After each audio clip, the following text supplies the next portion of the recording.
Des stades de football aux terres arides de Kerbala, près de Mbour, c'est ici que vit désormais Ferdinand Coly. L'ancienne sentinelle de la défense des Lions du Sénégal s'est reconvertie dans l'agriculture. Il y a quelques jours, en compagnie de Dick et Passy, ses deux fidèles molosses, et Hassan, un de ses employés, il récoltait ses premiers citrons. 3 ans de patience pour au final 20 kilos d'agrumes, un bon début.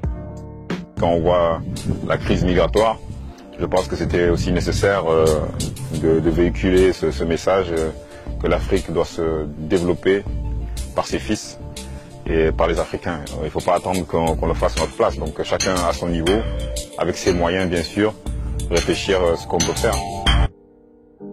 L'agriculture pour cet ancien international est devenue une véritable passion. Pour la vivre pleinement, il avait en 2008 acquis ses terres dans l'objectif d'y construire une ferme. Un choix atypique après une carrière professionnelle de 16 ans en Europe. C'est donc sans regret qu'il se consacre entièrement à ses travaux champêtres depuis 2013.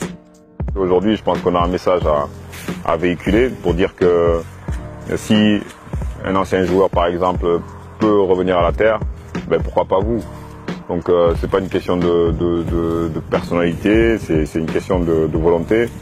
C'est une question aussi de moyens parce que investir dans la terre c'est pas facile. Depuis quelques jours, l'ancien professionnel a entrepris avec des jeunes du village de désherber une grande partie de son exploitation pour y planter des palmiers et mieux faire valoir les atouts de cette région de Thiès. L'écotourisme, l'endroit s'y prête. Pourquoi pas faire des habitations ici pour les voyageurs qui viennent en harmonie avec la nature et puis manger sainement. Ferdinand Coly espère très vite transformer son champ en un véritable pôle d'activité. Il envisage même de se lancer dans l'élevage et la transformation des produits laitiers.